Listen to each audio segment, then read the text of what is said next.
Oui. Très bien. Donc c'est un autre regard sur le bleu de travail, celui d'une ethnologue, qui va vous être proposé maintenant. Anne Monjaret, vous êtes directrice de recherche au CNRS, présidente de la Société d'ethnologie française et vous enseignez à l'Université Paris-Descartes. Vous avez été également rédactrice en chef de la revue Ethnologie française de 2003 à 2006. Et je dirais dans la multitude de vos publications, parce que vraiment vous avez beaucoup publié, j'ai trouvé plusieurs références sur le bleu de travail. J'en citerai deux qui ont retenu mon attention. Un article paru en 2011 dans la revue Sociologie et Société, qui s'intitulait « Du bleu de chauffe au jean, les jeux de l'apparence des ouvriers à l'hôpital entre tradition, corporatisme et normes institutionnelles ». Et un chapitre de l'ouvrage « Les objets ont-ils un genre ? Culture matérielle et production sociale des identités sexuées » paru en 2012 aux éditions Armand. Et votre texte s'intitulait « Le bleu de travail, une affaire d'homme ?» point d'interrogation. Aujourd'hui, votre communication s'intitule « De la vie en bleu au blues des bleus ». Merci de me donner l'occasion de parler de ces travaux. Donc, j'avais préparé quelque chose. Il y a beaucoup de points en commun avec ce qui a été dit, et c'est rassurant aussi d'ailleurs par Jérémy. Ça fait qu'il y a des choses que je vais un peu changer par rapport à ce que j'avais prévu, pour qu'il n'y ait pas de redondance, et plutôt mettre l'accent sur ce qui a été, qui est plus spécifique finalement à ma démarche et à mes enquêtes, puisque, et je ne reviendrai pas là-dessus puisque ça a été dit, mais quand même, le bleu de travail, c'est un terme générique pour désigner finalement le vêtement de travail, des travailleurs manuels, ouvriers d'usine, de l'artisanat. Et donc, et comme l'a dit aussi Jérémy, ça participe, tout ça, à un stéréotype, et je vais aussi y revenir, de l'ouvrier. Mais pas seulement. Donc là, en fait, mon idée, c'était plutôt de proposer une réflexion à partir de mes observations de terrain, c'est-à-dire de revenir pas tellement sur les origines et cette histoire du bleu de travail, mais de ce qui se passe de façon plus contemporaine. Alors, le contemporain est toujours relatif, puisque une partie de mes enquêtes date déjà un petit peu, puisque les travaux d'ailleurs les publications que j'ai faites sur cette thématique commencent déjà à dater. En fait, j'ai travaillé beaucoup sur ces questions de l'apparence et des vêtements ouvriers dans les années fin 90, début 2000. Donc je suppose que maintenant ça a encore évolué, mais déjà j'observais un certain nombre de prémices qui ont été aussi évoquées, mais voilà, donc je vais revenir là-dessus, et également sur une réflexion plus globale que j'ai pu avoir, que j'ai sur ce vêtement particulier. Alors, évidemment, moi, ce qui m'intéressait aussi, c'est de comprendre quelle était la construction de cette figure et de la masculinité ouvrière à travers le vêtement, mais aussi ce qui change autour de ces usages et de ces représentations. Et puis également, c'est quoi exactement les usages ? Qu'est-ce qui se passe avec le vêtement et qu'est-ce qu'en font ces fameux ouvriers ? Alors, la spécificité quand même de mon travail, c'est de ne pas avoir travaillé sur le monde ouvrier usinier, même si je vais en parler, mais surtout sur des ouvriers, en l'occurrence des ouvriers hospitaliers, c'est-à-dire des ouvriers qui travaillaient dans les services techniques d'hôpitaux notamment, ou dans des musées, donc des ouvriers qui travaillaient dans la fonction publique. Et là aussi, il y a des choses qui se distinguent, mais ce n'est pas le propos d'aujourd'hui sur le vêtement. Mais il y a quelque chose de commun à tous ces ouvriers, même s'ils s'en distinguaient, c'est évidemment la question du bleu et du bleu de travail. C'est-à-dire, c'est aussi ce qui les distingue des autres corps professionnels, en l'occurrence à l'hôpital. Donc c'est pour ça que c'était intéressant de revenir sur cette question. Et puis également aussi, ce qui traverse ma réflexion, c'est la distinction entre bleu de travail et blue jean. Parce qu'il y a quand même une histoire quelque part commune, c'est-à-dire d'être porté pour le travail. Enfin, d'avoir été porté, en tout cas pour le blue jean, à un moment donné pour le travail. Et j'y reviendrai parce que ça pose la question des appartenances, évidemment, sociales, de classe, de genre. Et finalement, Jérémy a lancé plein de thèmes que je vais réaborder, mais sans doute autrement. Alors, je reviens. Voilà, il ne faut pas que j'oublie quand même que j'ai un PowerPoint. Donc, alors, une ethnologue, j'avais envie de parler de ça aussi, de ma posture. Au Pays des Bleus, c'est quoi? C'est quand même se poser la question d'une femme dans un milieu masculin et donc de la façon de se présenter et de l'apparence sur le terrain. Alors, contrairement à des collègues qui étaient embauchés, par exemple, sur leur terrain et qui portaient le bleu, moi, je n'ai pas porté le bleu. Je suivais les bleus sans porter le bleu. Mais ça avait aussi une incidence sur ma façon d'être et de m'habiller, puisque je n'allais pas sur le terrain en petite jupe, grand décolleté et autres, et que j'ai eu tendance à porter une forme d'uniforme qui était le jean pull. Donc voilà, et vous verrez que peut-être, et c'est en vous parlant là que j'en prends conscience, je m'approchais d'une autre génération qui était aussi présente sur le terrain, mais avec qui j'ai finalement moins travaillé, parce que j'ai beaucoup travaillé plutôt avec des anciens, qui portaient autre chose que le bleu, justement, qui portaient le jean. Donc, je trouve que c'est important de situer aussi ma posture, parce qu'on regarde différemment, peut-être, et on se regarde différemment quand on ne porte pas le même vêtement et qu'on n'a pas la même apparence. Voilà. Et ça a aussi induit mes rencontres et ma façon de travailler.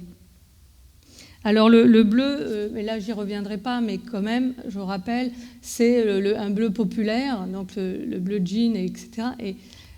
Mais voilà, c'était juste un petit peu rappel historique, en rappelant aussi que les États-Unis, il y a aussi beaucoup de choses qui nous viennent des États-Unis. Petit clin d'œil rapide, parce que ça ne va pas être le cœur de mon sujet, mais je voulais quand même refaire un petit clin d'œil sur la temporalité, parce que ça va faire un bond avec mes travaux, puisque je l'aborde sans l'aborder. Enfin, là, je n'aborde pas la question de la temporalité, tout à fait. Donc, là encore, et là peut-être que j'irai aussi assez vite sur la partie plutôt historique, c'est que la fabrique de l'ouvrier, c'est aussi donc la fabrique de cet homme en bleu qui, et ça a été rappelé, à la fois une tenue qui est liée à une activité, à la rudesse de l'activité, mais qui va être amenée à s'adapter au corps. Et il va y avoir un jeu entre le corps, le façonnement du corps, par l'activité, mais aussi par la façon dont on porte un vêtement. Et je trouve que c'est assez intéressant parce qu'on le revoit aussi dans les ports contemporains, hein, des ouvriers que j'ai rencontrés. Et puis, selon les activités aussi, c'est ce que j'ai découvert, c'est la façon dont ça se décline. Et d'ailleurs, on l'a vu aussi, c'est-à-dire on parle de cottes, mais il y a des combinaisons, on a des salopettes, il y a des tabliers, il y a des blouses. Donc qu'est-ce qu'il y a derrière le vêtement de travail et comment finalement le bleu, parfois, en tout cas pour le commun des mortels, c'est que ça soit une salopette ou du moment que c'est bleu, ou voire d'une autre couleur, parce que c'est aussi pas seulement bleu, il y a du bleu, du blanc, du marron, on l'a vu, enfin on nous l'a rappelé, du noir, du vert, avec des tissus aussi différents, on l'a entendu, qui vont permettre à la fois de distinguer les corps, et puis, ça a été dit aussi, le logo de l'entreprise, c'est-à-dire que l'entreprise, c'est à la fois une couleur, mais c'est parfois aussi des logos. Donc on est progressivement aussi dans une question de la technologie, le vêtement devient plus technique, et progressivement, peut-être aussi, on peut se poser la question de la perte de ce côté populaire parce qu'il rentre dans une ère de vêtements professionnels d'image. Et on peut se poser la question si ce glissement ne fait pas perdre quelque chose au bleu aussi. parce qu'il devient finalement autre chose par la force des choses. Hein. Donc, alors je suis en train de... Voilà. Donc, et puis il y a le bleu, mais il y a aussi tout ce qui va, tous les autres accessoires. Et parmi la construction de la figure, une chose qu'on voit beaucoup moins aujourd'hui et qui faisait partie aussi du stéréotype, c'est la casquette. L'ouvrier portait aussi une casquette, avait des godillots, et ça appartenait à une forme de vestiaire qui était reconnaissable. Et en particulier, ce qui est intéressant, c'est de voir les photographies de manifs, des manifestants, parce que c'est une masse, et là on voit qu'il y a une homogénéisation d'une certaine manière de cette figure ouvrière. Alors, ça a été évoqué aussi, le fait qu'on peut se poser la question de la temporalité, c'est-à-dire on porte le bleu à l'usine, mais on le porte aussi pour faire du bricolage, et puis par contre, le week-end, on change de tenue. Alors, c'est intéressant parce que les conditions de travail et de la sécurité au travail, et en particulier dans le cadre des hôpitaux, pour ce que j'en ai observé, va changer les choses, puisque d'un point de vue sécurité sanitaire, on ne doit pas porter les vêtements qu'on a portés au travail à la maison, et donc très souvent l'entretien se fait sur place, et donc il y a en général un responsable qui va être amené à récupérer les vêtements, les bleus de leurs collègues, pour que ça passe en blanchisserie au sein, en particulier là, des blanchisseries de l'AP-HP. Alors, tout ça participe quand même de jeux de frontières hein, qui ont bougé dans le temps, et je trouve que c'est une question intéressante et que Jérémy a aussi évoquée.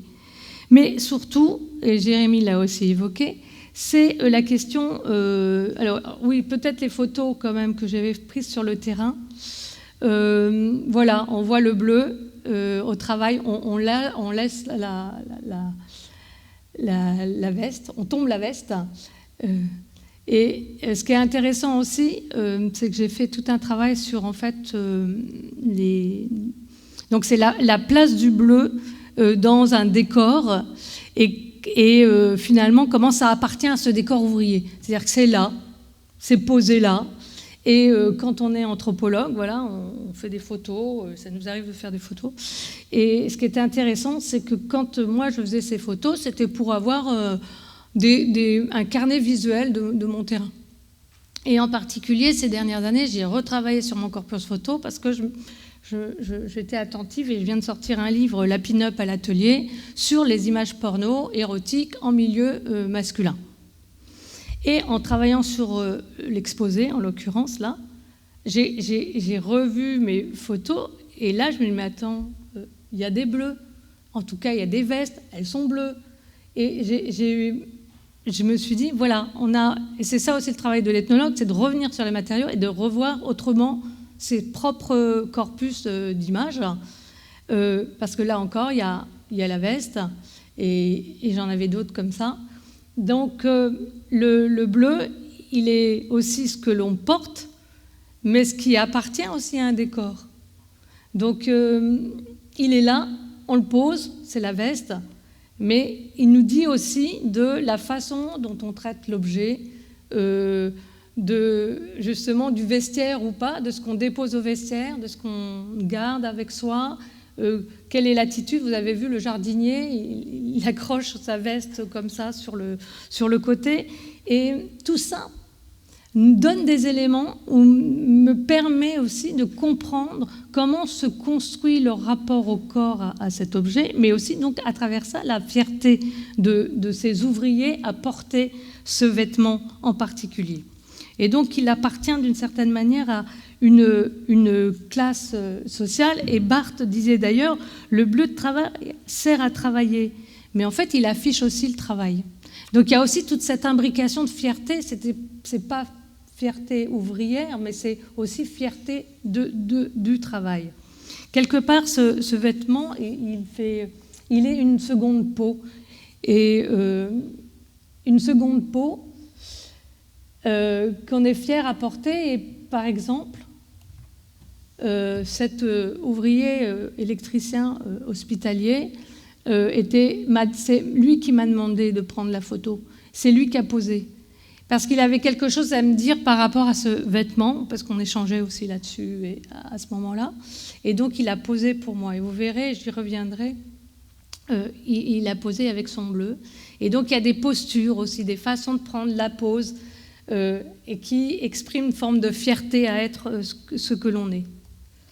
Là, c'est un travail de Guy Hersan, qui a beaucoup travaillé sur justement les mondes ouvriers.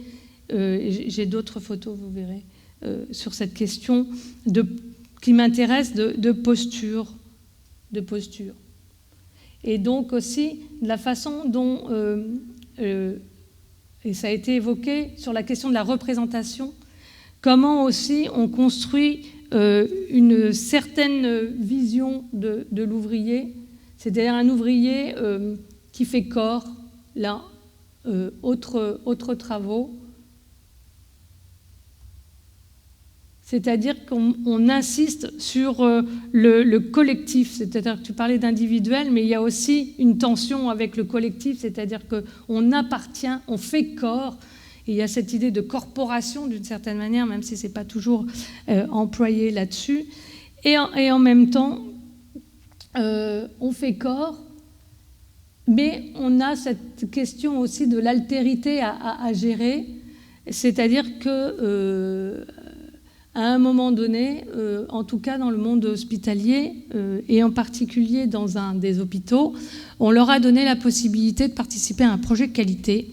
Et les ouvriers ont choisi de travailler sur leurs vêtements. Et en particulier les anciens, parce qu'ils considéraient qu'il y avait un problème de vision. C'est-à-dire, on sait aussi qu'il y a un stéréotype et même un stigmate qui les marque, qui est frappant d'ailleurs. C'est-à-dire qu'en fait, ils portent le bleu, donc à la fois ils sont très visibles, mais c'est aussi cette invisible sur le territoire, cette invisibilité sur le territoire qui les rend complètement invisibles. Donc il y a une forme de paradoxe de visibilité et d'invisibilité qu'ils ont à gérer. On les traite de feignants, c'est ceux qui traînent, etc. Et d'ailleurs on les voit, parce que c'est en bleu, donc on les reconnaît, c'est pas les blancs. C'est pas ceux du haut, c'est ceux du bas, parce qu'en général, c'est encore autre chose. Ils sont terrés et leurs ateliers sont ou en périphérie de l'hôpital ou dans les sous-sols. Donc il y a tout quelque chose à gérer. Et là, ce qui est intéressant, c'est que dans les années 90, donc ils ont eu, en particulier un des hôpitaux, à travailler sur leurs vêtements. Ils ont fait un défilé, ils ont planché pendant 1 an sur comment s'habiller, comment repenser son bleu. Et ils sont arrivés à un bleu beaucoup plus clair. Et d'ailleurs, je vais revenir sur la photo. Tac, voilà. Non, alors, je ne sais pas ce que vous avez, oui. Ils sont arrivés à un bleu plus clair. Bon, enfin, à terme, ça n'a pas changé grand-chose pour leur invisibilité et ils ont essayé de faire d'autres choses, des portes ouvertes dans d'autres hôpitaux pour essayer de retrouver une autre image de ce qu'ils sont et ça a été assez compliqué. Alors, je continue. Voilà. Alors, toujours pour revenir sur la construction par rapport à cette construction, il faut que je fasse attention à la timing, cette construction du monde ouvrier et comment en fait les petites choses nous parlent de cette fierté, c'est par exemple les parodies, ils se parodient. Ça fait partie aussi de leur langage. Et j'ai appelé ça le petit théâtre festif ou jeu d'une mise en scène des Bleus, parce que quand il y a des fêtes, il arrive qu'il y a ces productions symboliques qui sont offertes par les collègues. Et en l'occurrence, là, c'est un cadeau qui a été fait à un des ouvriers qui est chauffagiste et qui le représente en nounours parce qu'il était un peu rond et son surnom, c'était Nounours. Donc, en fait, c'est Nounours et qui porte un bleu. Et donc, il y a toujours cette référence à ce qu'ils sont. Et le cadeau rappelle ça, et d'autres choses aussi, puisqu'on a un compte-gouttes, puisqu'on est dans un hôpital, etc. Mais ça, c'est une autre affaire. Autre chose, par exemple, un départ à la retraite, où on a Alors, il faut savoir que les couturières et les blanchisseuses étaient très proches des ouvriers. C'est elles qui réparent leurs ouvriers, leurs vêtements quand ils ont un problème, etc. Et que ce jour-là, au départ à la retraite de cette personne, eh bien, les couturières, et une en particulier, lui offrent ce déguisement. Et là aussi, c'est un tablier à double face qui donc parle de sa virilité. Je ne sais pas si vous voyez bien donc il soulevait sa double face, et là on a ses attributs. Voilà. Et donc il y a tout ce jeu aussi de ce que les femmes voient à travers cet homme, et lui rappelle en lui offrant un déguisement. Et toute la séance a été de jouer avec, en particulier avec ce tablier et ses évocations à la fois de ce qu'il est, son statut, et de ce qu'il est en tant qu'homme et homme viril. Et puis, d'autres mises en scène qui apparaissent dans ces ateliers, dans ces lieux de vie, c'est aussi la façon dont on va critiquer son état. Alors, on parodie son état, on joue avec cet état, mais on le critique aussi. Et un des ouvriers que j'ai rencontré dans un musée, qui était menuisier, avait une petite expo dans son atelier, donc, et c'était ses œuvres. Et parmi ces œuvres, eh bien, il y avait un bleu de travail en grillagé. Alors, on ne voit pas trop bien, mais ce qui est intéressant, c'est que c'est plutôt un bleu de travail d'un collègue qui était, lui, électricien. Et il m'a expliqué pourquoi il l'avait positionné comme ça, parce que et pourquoi il a mis un grillage, parce que aussi c'est leurs conditions. Il travaillait, il ne mangeait pas trop le midi quand il y avait un chantier, donc il était sur son échelle à peindre, etc. Et il trouvait que voilà, ça incarnait aussi ce qu'ils étaient, c'est-à-dire un État, c'est-à-dire à la fois on est fiers, et d'ailleurs ils étaient très fiers aussi de faire partie de la fonction publique, DMF, etc., mais en même temps une critique, parce que les conditions de travail n'étaient pas non plus tout à fait celles qu'ils espéraient. Donc là, je ne vais pas revenir, j'avais des citations, mais sinon je vais pas arriver à la fin de mon exposé, donc je vais éviter. Donc, des productions symboliques qui révèlent en fait un état et qui révèlent aussi des conditions parfois difficiles, et en tout cas une transformation qui ne les satisfait plus, ou en tout cas à partir desquelles ils commencent à avoir des difficultés à se retrouver. Et entre autres aussi, il faut savoir, et alors là, c'est pas le musée, mais c'est dans les hôpitaux, dans les années 80, les ouvriers qui jusqu'alors étaient militants avaient quand même une forme de place dans l'hôpital. Donc au moment où je faisais mon enquête, ils avaient complètement perdu cette place-là, donc de l'ouvrier militant, engagé.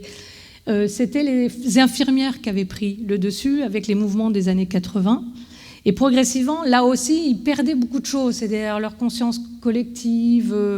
Et là, on va voir aussi la confrontation à une jeune génération qui n'entend plus porter le bleu. Et donc, c'est les anciens qui vont avoir aussi non seulement à se confronter à l'image des autres personnels hospitaliers, mais aussi à une jeunesse qui arrive et qui ne se reconnaissent pas dans le bleu et qui, eux, portent le jean. Donc, c'est intéressant de voir comment progressivement aussi le bleu va perdre du terrain, c'est le cas de dire, dans un certain nombre de milieux. Parce que moi je l'ai observé à l'hôpital, des collègues qui ont écrit disent la même chose dans certaines usines, disent la même chose à la RATP, disent la même chose. Et comment l'arrivée d'une jeune génération va mettre de côté et va quelque part aussi participer à la stigmatisation de l'ouvrier. Donc à la fois on a le stéréotype positif, mais on a aussi un stéréotype négatif qui arrive. Et donc avec un effritement aussi des valeurs de virilité, de corporation, de valeurs collectives qui étaient portées par ce monde ouvrier. Et alors, une petite anecdote quand même, en 1996, lors de la remise de médailles pour ses 25 ans passés à l'assistance publique, on me raconte, alors qu'il porte pour l'occasion un costume, la personne qui lui accroche la médaille lui fait le commentaire suivant. Hein, c'est plus facile, les tissus des Bleus sont vraiment trop épais. Et donc on voit bien aussi qu'il y a tout ce rapport aussi à travers ça, et pour qu'il me l'ait rapporté, pour qu'il m'ait rapporté cette anecdote, c'est qu'il avait aussi envie de dire que finalement on est en train de lui dire que le tissu est rude, mais il est rude comme eux, ils sont rudes. Parce que derrière un petit discours, on fait porter beaucoup de choses, et en particulier là, ce que les autres pensent de ce qu'ils sont. Et c'est aussi, ça a été tout le problème. Donc une difficulté, et donc finalement le milieu professionnel va adopter le jean, à l'hôpital également. Ce qui est intéressant, au moment où moi je faisais mon enquête, en fait ils vivaient une fusion et une fermeture de leur site ancien, et quand ils sont arrivés dans le nouvel hôpital, ce qui est intéressant, c'est que les vêtements, les lots qu'on leur proposait, c'était polo jean. Donc là, on voyait bien arriver, et souvent l'institution aussi suit complètement les transformations qui arrivent. Et donc les anciens gardaient leur bleu, mais les jeunes adoptaient le polo jean. Et en même temps, il y avait eu des revendications précédemment, enfin dans des années plus anciennes, il y a eu quand même des moments où ils ont refusé ce qu'imposait la direction, en particulier quand les chemises à Tergal sont arrivées, les ouvriers se sont opposés à cause de problèmes de transpiration, etc. Donc voilà, il y a beaucoup de choses à dire aussi sur le bleu, mais aussi sur tout ce qui est autour du bleu, et comment aussi, grâce aux vêtements, on arrive à prendre parole, à s'opposer, et là ça avait été accepté, et ils ont pu porter ces chemises à épaulettes en plus, parce que ça évoquait pour eux les militaires, et il n'était pas question non seulement de porter du tergal, mais en plus d'évoquer plutôt le système militaire. C'était une forme d'uniforme. Ce qui est intéressant, c'est que finalement le bleu n'était pas pensé comme un uniforme, alors que pour un œil extérieur, voir tous les ouvriers en bleu est une forme d'uniforme. Donc où se place l'uniforme, pour qui, ça aussi c'est assez intéressant. Donc des jeunes qui adoptent plutôt le jean, et j'allais dire que finalement le jean fait un retour au travail après l'avoir quitté, puisque c'est la jeunesse américaine qui a très vite adopté le jean et qui en ont fait autre chose qu'un vêtement de travail.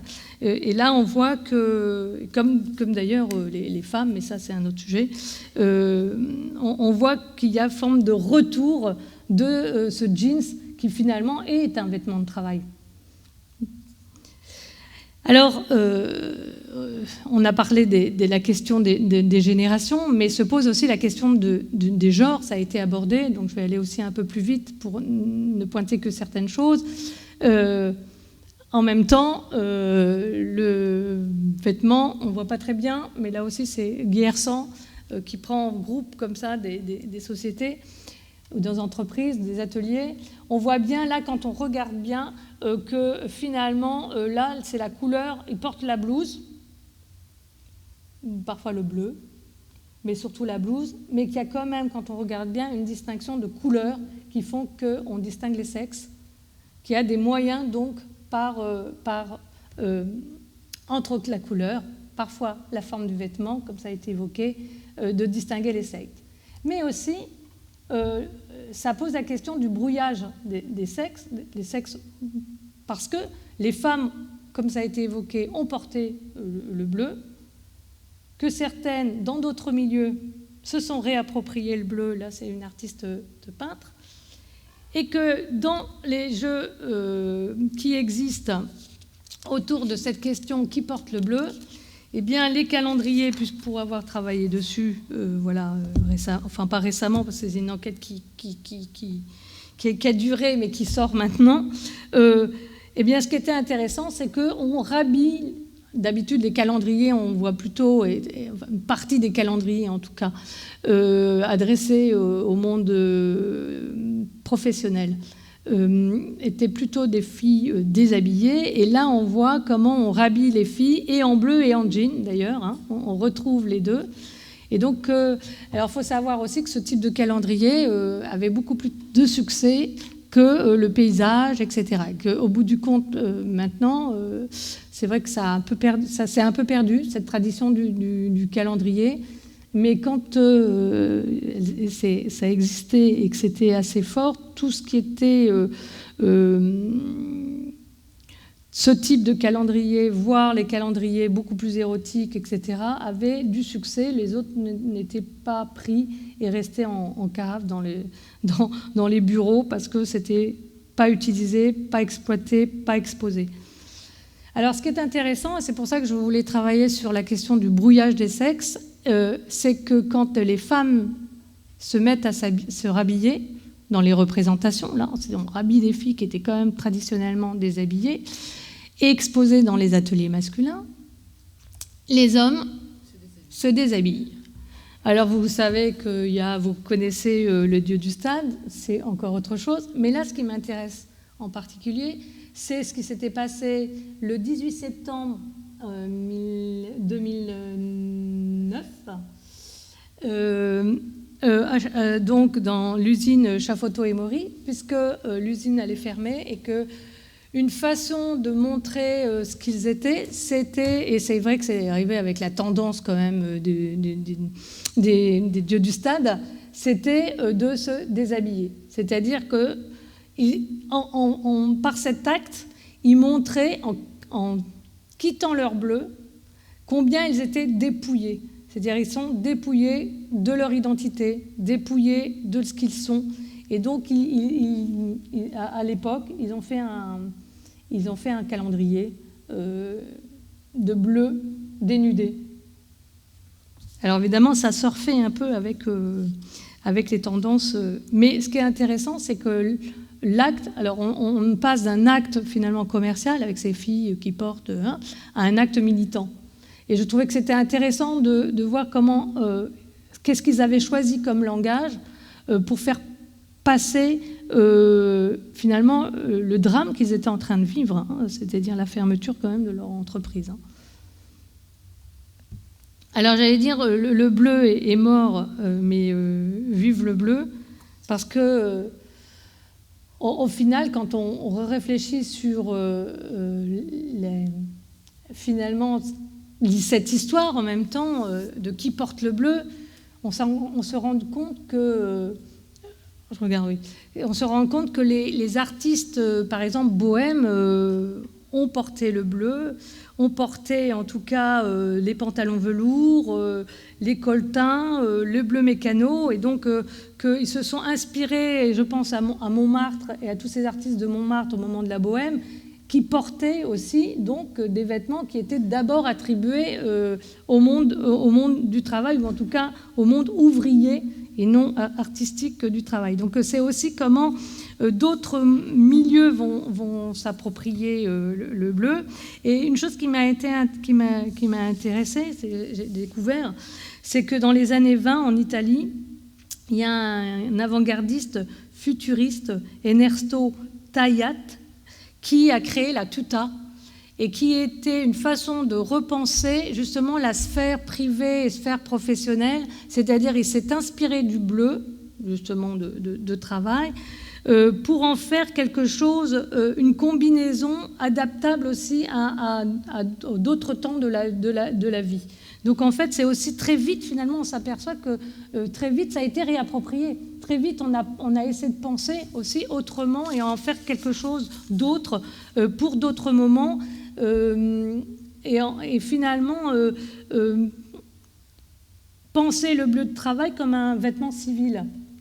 Donc, on pourrait dire que c'est assez récent, qu'il y a des choses qui appartiennent à l'histoire, mais qu'il y a une forme de réappropriation très contemporaine. Mais non, on avait déjà pensé ce glissement, des avant-gardistes avaient déjà pensé ce glissement. Évidemment, il y a tous les jeunes anticonformistes des années 60-70 qui adoptent aussi un certain nombre de vêtements, et en particulier, je pense à la salopette Lafont, qui a eu du succès comme ça, et pour avoir retrouvé des textes, on disait ils allaient acheter à la Saint-Maritaine, en fait, des bleus, des vestes, des cottes, et ça faisait partie aussi d'une jeunesse masculine, qui réadoptait d'autres signes. Et puis il y a comment aussi la mode va s'emparer du bleu, et là c'est de façon plus contemporaine. Alors ce qui est intéressant, c'est que ces tenues masculines sont longtemps restées, et ça a été évoqué aussi, des hors-modes, voire des anti-modes, pour devenir des vêtements à la mode. Et puis on pense à Marité, François Girbaud et Agnès B, Jean-Paul Gaultier, Sakina, Emsa, etc., qui ont adopté, travaillé autour du bleu. Donc, comment on se réapproprie, et c'est intéressant de voir aussi qu'est-ce qu'on fait et quelle est la représentation en fait qu'il y a autour de ces bleus. Comment on le porte aussi, les postures. Alors là, en l'occurrence, c'est des jeunes de l'Université de la mode de Lyon qui, une année, se mettent en scène aussi, puisqu'on travaillait sur la question du vêtement au travail, avaient décidé de penser leur collection autour justement du bleu. Mais là, ce sont des femmes, et là, ce qui est intéressant, c'est les postures. C'est-à-dire, si on confronte les photos que je vous ai montrées au début de ces garçons avec leurs établis, devant des établis, et ces femmes, on voit bien comment elles se réapproprient un vêtement. Finalement, le bleu devient un vêtement. Alors, mince, je me suis trompée. Voilà. Et en même temps, la couture, les créateurs, ne négligent pas cette évocation ouvrière, ce terre, j'allais dire ouvrier, usé, ce que tu disais, on ne porte pas quelque chose, pour que ça ait du sens aussi, il faut que ça soit usé. Finalement, on a fait du neuf avec de l'usé neuf. Et je trouve intéressant de voir comment, entre les précédentes photos que je vous ai montrées, le côté assez propre, nickel, comment en fait on redonne un air ouvrier à ces vêtements. Et on a vu d'ailleurs pour le jean, la grande mode déchirée, dégueulasse,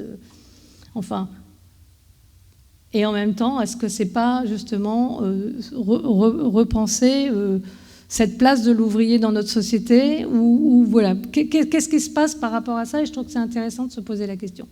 Et puis pour finir, je voulais quand même évoquer la patrimonialisation, parce qu'il y a une forme de réappropriation, on l'a vu là, mais il y a aussi la patrimonialisation, c'est-à-dire que ce sont des pièces qui s'exposent, et c'est des pièces de musée. Je pense effectivement aux ATP, avec les collections qui avaient été faites et réunies par Anne Tricot, ici présente dans la salle. Bonjour Anne. Et donc qui était déjà un effort surtout au Musée national des arts et traditions populaires, de penser le vêtement quotidien, ordinaire, mais de travail, et donc de faire rentrer dans les collections plus seulement des costumes régionaux, mais aussi autre chose. Donc pour finir, finalement le bleu reste malgré tout l'expression, malgré tous ces mouvements, mais on voit qu'il se cumule, il même s'imbrique, il reste quand même une expression d'un corporatisme, à mon avis, et il suffit de voir des photos, alors là, 2014, dans les lieux de travail, pour se dire que oui, il y a encore une identité ouvrière par le port de certains vêtements, et également que la construction d'une image épinale est toujours nourrie. Alors, Jérémy a fait comme moi, finalement, réévoquer le cinéma. Mais ce qui m'intéressait aussi, Jérémy l'a fait aussi, c'est de voir comment on cultive ça, c'est-à-dire comment cette image du bleu est travaillée, transmise du côté des enfants, puisqu'il y a des déguisements, il y a des nounours, il y a des Playmobil, etc., qui remettent cette figure au centre, finalement, et qui la rend identifiable. C'est-à-dire que finalement, on apprend aux enfants qu'il existe une catégorie qui est celle qui porte des bleus, qui sont les ouvriers. Voilà. Donc en fait, c'est aussi à travers un apprentissage, faire aussi l'apprentissage de la classe sociale.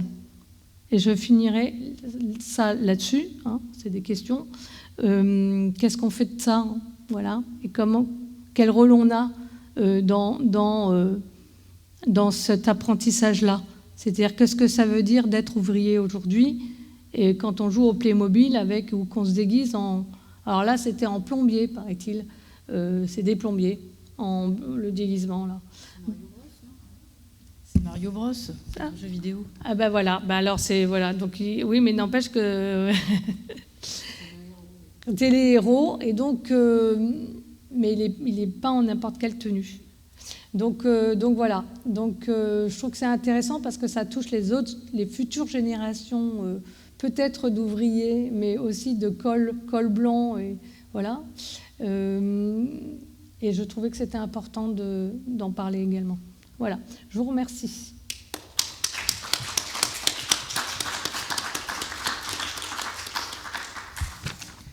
Merci beaucoup, Madame Monjaret, pour votre communication qui apporte des réponses, mais beaucoup de questions aussi, Ben oui. je trouve. Donc, comme j'ai le micro, j'en profite, je poserai la première, notamment sur votre dernière réflexion autour du jouet et du jeu. Ne pensez-vous pas aussi que ces jouets avec des individus représentés en bleu de travail, c'est pas aussi pour la représentation de la virilité que doit intégrer un petit garçon dans son apprentissage, plutôt ou à côté de la reconnaissance d'une classe sociale aussi. Oui, il y a les deux. Oui, effectivement. C'est-à-dire que effectivement, c'est l'image de l'homme, l'image d'un homme. En même temps, quand on voit la petite souris, on la voit, oui, là-haut. La virilité, je ne sais pas. Maintenant, peut-être les autres. Oui, maintenant, c'est vrai aussi que c'est un travail de distinction. On l'a vu avec l'exposé de Jérémy, des sexes.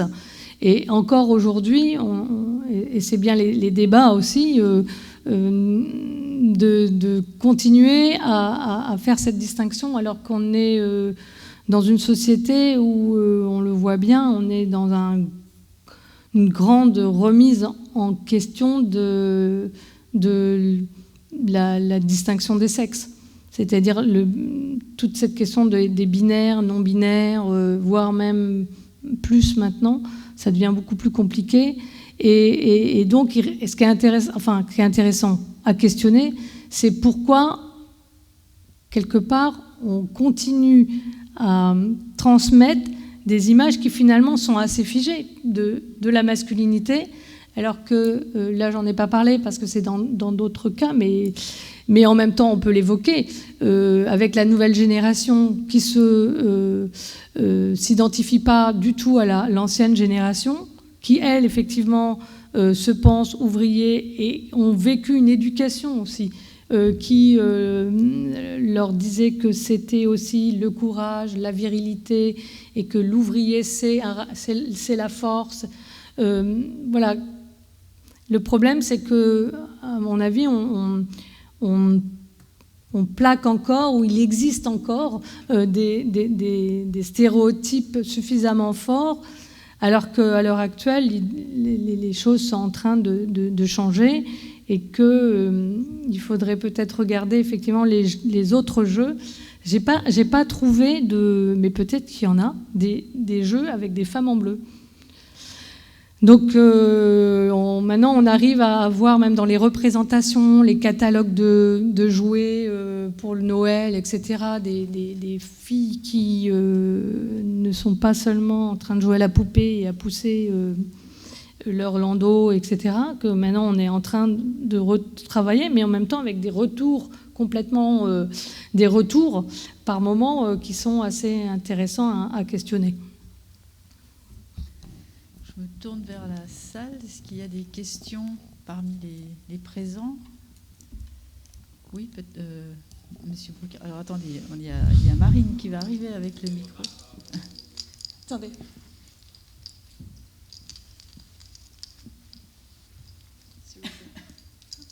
Merci, c'est pas vraiment une question, mais c'est des remarques.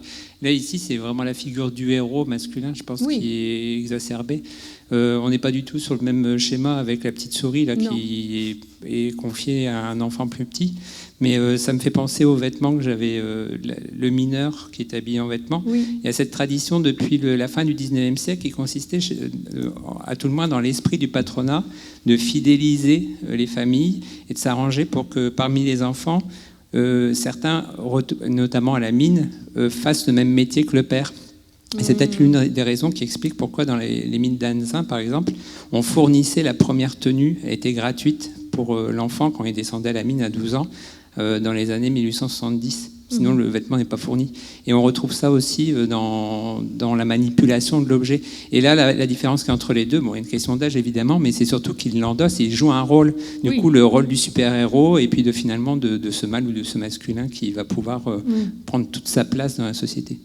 Mais pour revenir à ta question, c'est que je trouve que enfin, peut-être tu me contrediras, mais il n'y a pas beaucoup d'études là-dessus. On a des choses sur le genre, mais justement sur la question de la transmission avec les petits-enfants, toi qui as travaillé d'un point de vue historique, je trouve que, en tout cas, je n'ai pas vu beaucoup de papiers sur cette question de la transmission du bleu de travail dans le cadre ou de la famille ou de l'institution ou finalement d'une pédagogie qui viendrait du monde du travail. J'ai étudier, mais c'est très difficile, tous les jeux de cette famille qu'il y a au musée du jeu à Issy-les-Moulineaux. Ouais. Ils ont une très très belle collection. J'en ai utilisé une partie pour ma thèse. Mais c'est difficile de voir qui finance aussi, avec les dessinateurs qui travaillaient qui étaient aussi affichistes pour les entrepreneurs. Mais après, au niveau des commandes, c'est assez difficile. En tout cas, ce qu'on peut voir, c'est qu'on a nécessairement des figures d'attachement de notre vie qui fait qu'on veut aussi ressembler à. Et il suffit de vouloir faire comme papa ou comme le tonton, enfin, je ne sais pas comme qui, peu importe, mais à n'importe quel âge, on a quand même des figures d'attachement. Et finalement, on est dans une forme de production, de perpétuation, d'entretien d'un héritage. Et d'un imaginaire aussi. Et les jeux entretiennent évidemment, et puis il y a des effets de mode peut-être, mais le poids de la société. Les pratiques culturelles sont très très lentes à changer et à modifier, du coup, les jouets, c'est certainement là où on peut agir le mieux pour conditionner finalement les places qu'on va occuper. En tout cas, nous montrer qu'il y a des stratégies de placement, et en tout cas nous faire croire que ce sont les bonnes. Oui. Est-ce qu'il y a d'autres commentaires ou questions dans la salle? Oui, Monsieur Muzelec. Je pense qu'on développera cet après-midi, notamment avec Alexandre Milan, la question du bleu et de la mode. Parce que, enfin, je veux pas amorcer aborder le sujet maintenant, mais parce que vous dites le bleu, si le bleu est à la mode, on peut s'inquiéter et dire ça va passer. Est-ce que c'est une mode ou est-ce que c'est quelque chose d'iconique qui s'installe comme le vêtement militaire qui revient régulièrement, ou la saharienne, ou que sais-je, c'est un peu quelque chose que... Mais ma question portait sur le jean, parce que vous dites c'est un retour du jean. Et donc aux États-Unis, à l'origine, il y avait le jean comme vêtement de travail. Est-ce qu'ils sont passés par le bleu pour revenir au jean, ou est-ce qu'ils sont restés au jean? Je sais pas en fait. Mais j'ai l'impression, quand on voit un peu les images et tout ça, que on passe Le problème, c'est qu'en fait, je pense que ça, c'est cumulant, quoi. C'est-à-dire qu'il y a des choses qui se passent en même temps et qu'ils avaient le bleu et le jean suivant les types d'activités. À mon avis, c'est ça. Mais on n'a pas, il n'y a pas de coupure. Je ne sais pas s'il y a une coupure franche, si on peut dire qu'il y a une coupure franche entre les bleus de travail et le jean, qui était en fait un vêtement de travail à l'origine. Parce que on en parlait aussi en aparté hier avec Alexandre Milan. Les États-Unis font partie de ces pays qui traitent de façon iconique le workwear, le French workwear, donc les vestes de bleu de travail françaises, avec le Japon et quelques pays scandinaves. Donc c'est concentré dans le monde et on peut s'interroger sur cet attachement qu'il y a aux États-Unis au bleu de France, enfin au bleu français, oui. Tandis que le jean a envahi le monde d'une manière bien plus phénoménale commercialement et depuis longtemps. Oui. Oui, mais peut-être parce qu'il a très vite été aussi approprié dès les années 30, peut-être avant, par une jeunesse qui fait qu'il y a d'autres référents par rapport au jean, très très vite, même aux États-Unis. Alors peut-être que ça aussi, ça a un effet de relations différentes aussi au bleu.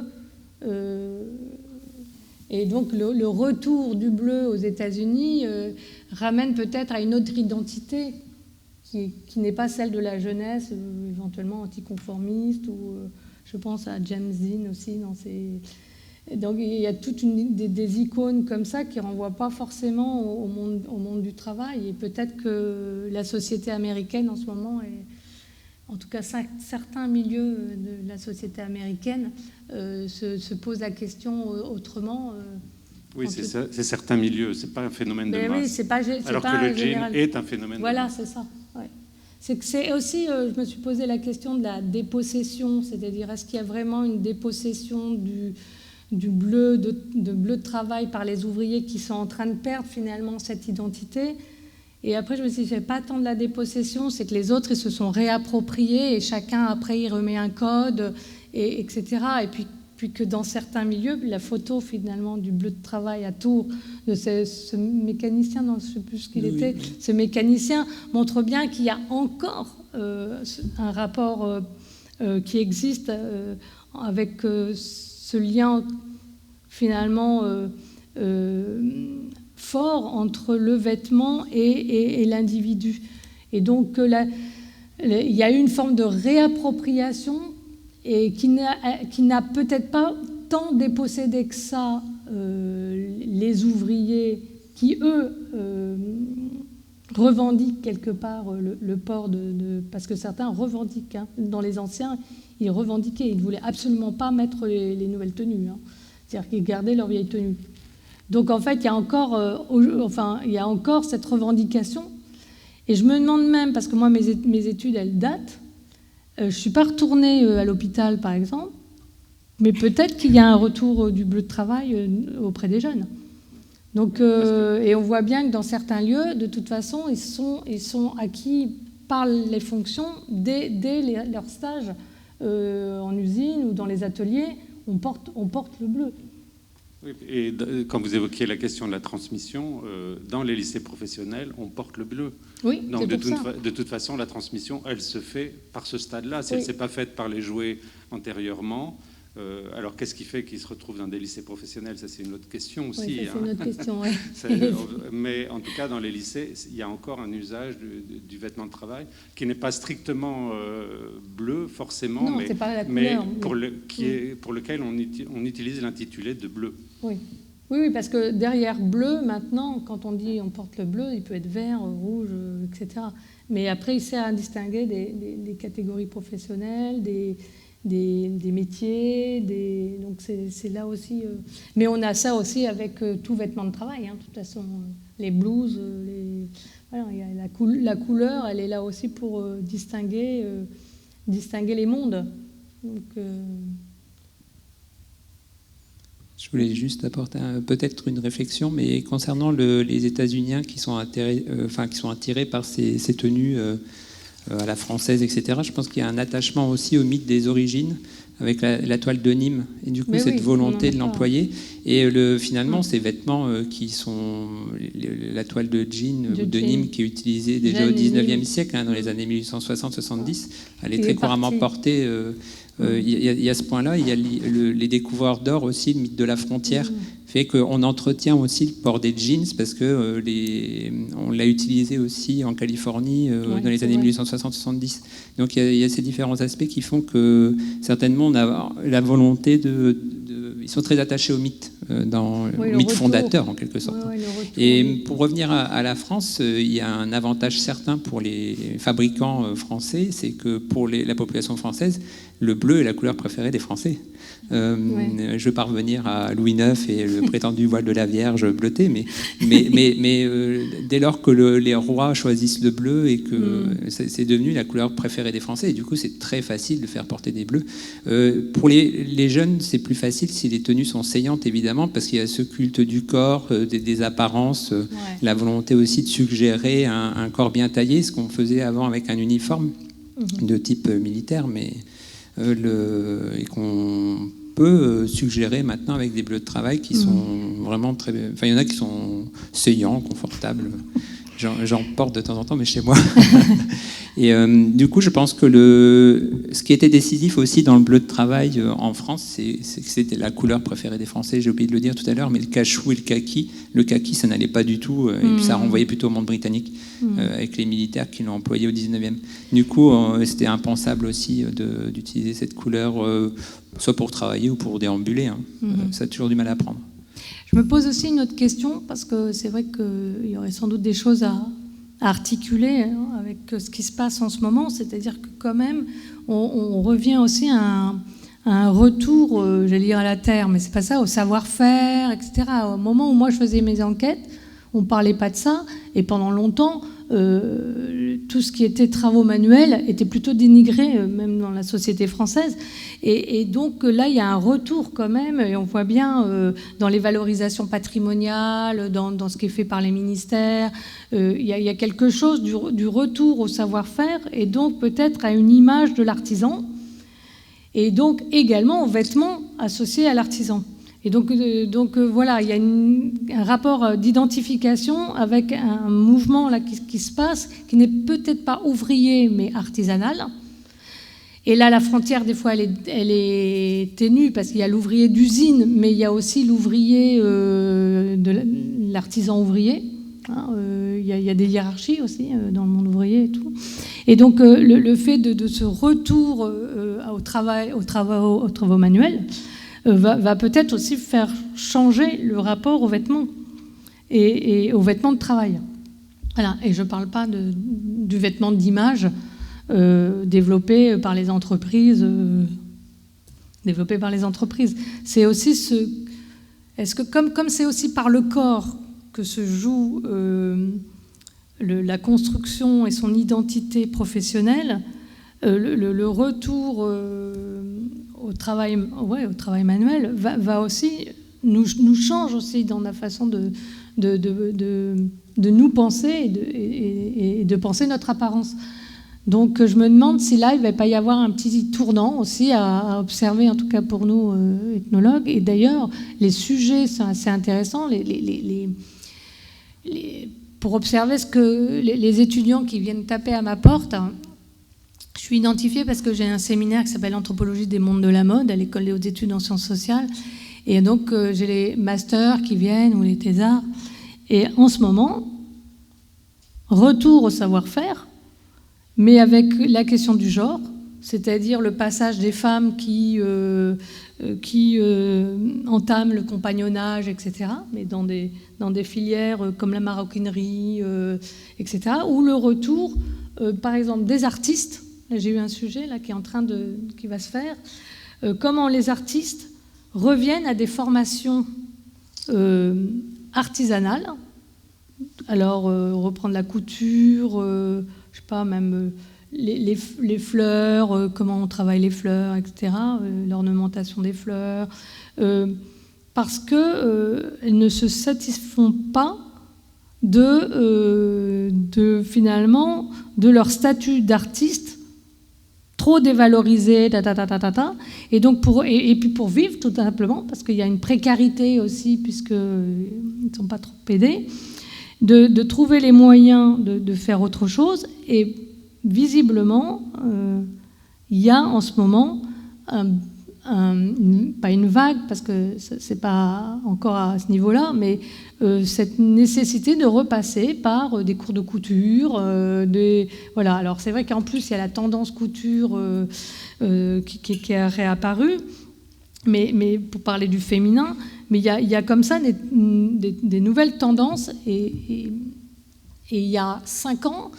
Par exemple, les étudiants qui venaient me voir, on était sur mode et blog, numérique, enfin on était sur d'autres types de sujets. Là, on est plutôt aussi sur la question aussi des innovations, mais pour revenir à comment retravailler la question des matériaux, des usages des matériaux, etc., mais en passant par l'innovation, mais pour renforcer le savoir traditionnel. C'est-à-dire, c'est comment faire jongler, alors c'est un peu stéréotypal, hein, modernité et tradition, et comment refaire articuler les deux. Et on a cette tendance, à mon avis, en ce moment. Je me tourne vers Marine. Est-ce qu'il y a des commentaires? Non, il n'y a pas de commentaires sur Facebook ou sur YouTube. J'avais alors une dernière question, et on va faire la pause méridienne. Quand vous avez terminé votre communication en parlant du jean et de retour au jean usé, etc. Oui. Et moi, je voulais savoir si dans la mémoire collective, en tout cas française, on associe vraiment le jean à un vêtement de travail. Parce que bon, j'entends bien dans le cadre des États-Unis, etc. Mais alors bon,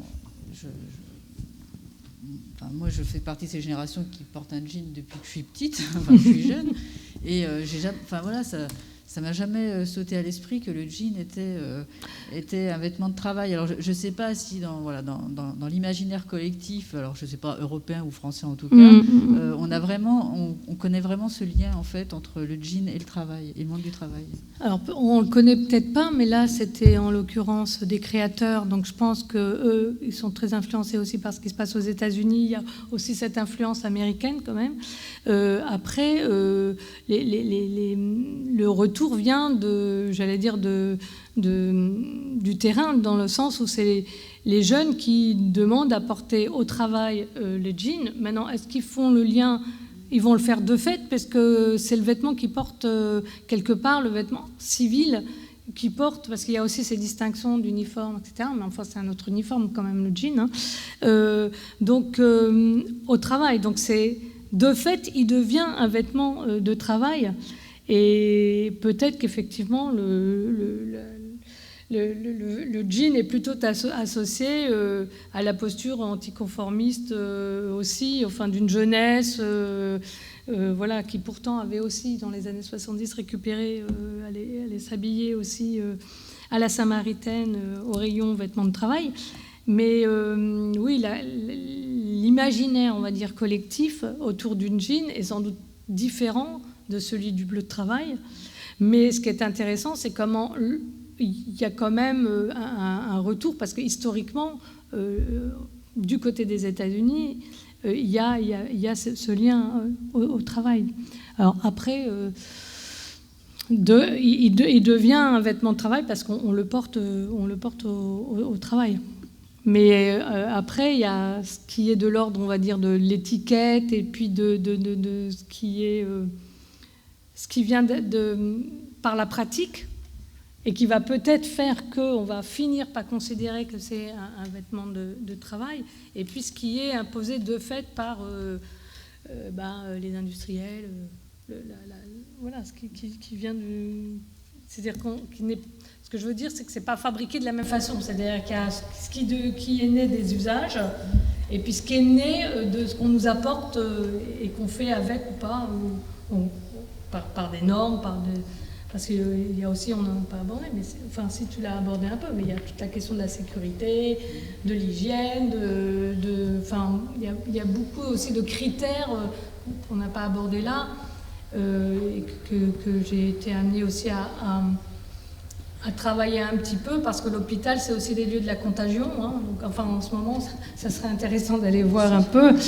Mais tout le problème des Bleus, quand ils arrivent dans par exemple, des lieux contagieux, et comment ils se sont battus pour qu'on reconnaisse qu'il fallait qu'on leur donne d'autres tenues quand ils arrivaient dans certains services pour se protéger. C'est-à-dire qu'à la fois, il y avait à la fois le discours de protéger les autres, le malade, parce qu'aussi une des critiques au monde ouvrier à l'hôpital, c'était qu'ils sont sales, donc ils vont dans les services pour nettoyer ou pour changer une lampe et puis que c'est crade.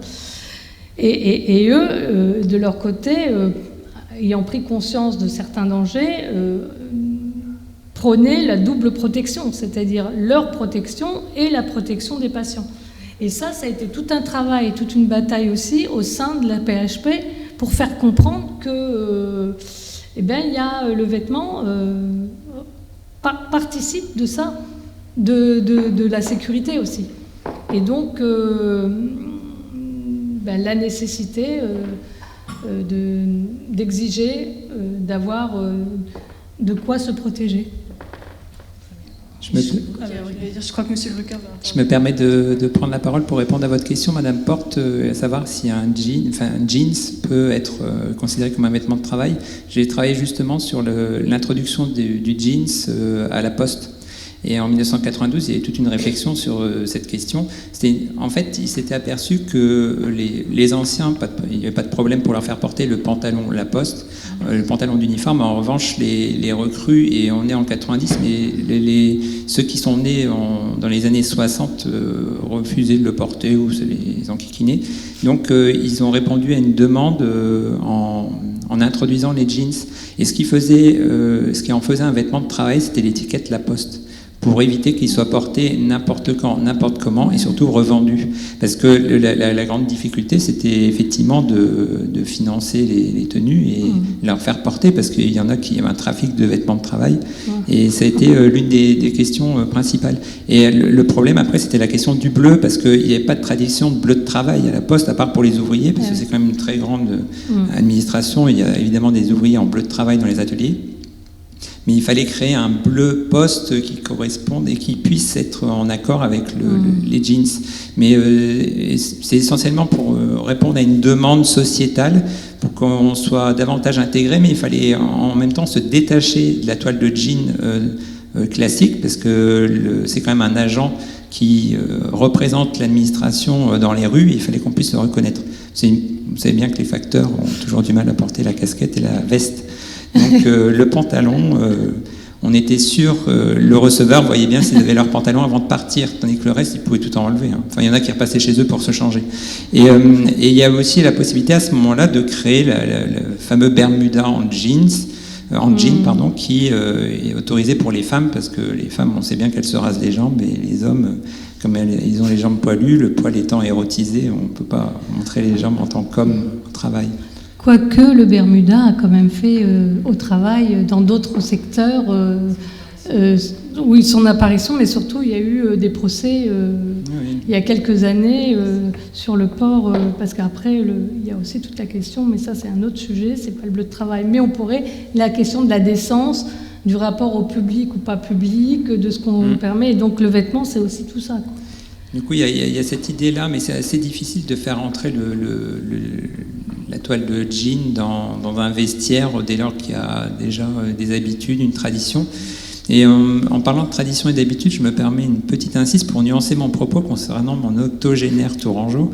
Il y a une question qu'on aborde rarement, c'est la question du vieillissement des corps. Et quand on avance dans le temps, il y a la question de l'ancien qui est au travail et qui va refuser de mettre la nouvelle tenue parce qu'il considère qu'elle est moins pratique, elle est forcément moins confortable, elle tient moins, parce que le patron fait des économies auprès du fabricant de vêtements. Enfin, ça, c'est le discours habituel.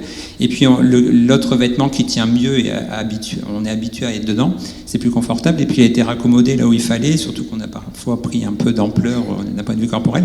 Mais après, quand on est en retraite, il est plus difficile d'accéder à la nouveauté, que ce soit pour un vêtement de travail ou pour un vêtement classique. Du coup, moi j'ai utilisé cet homme parce qu'en fait c'est une photographie d'exception, j'en croise pas tous les jours, il n'y en a pas 50 000, mais il suffit de questionner notre entourage et notamment dans les anciens.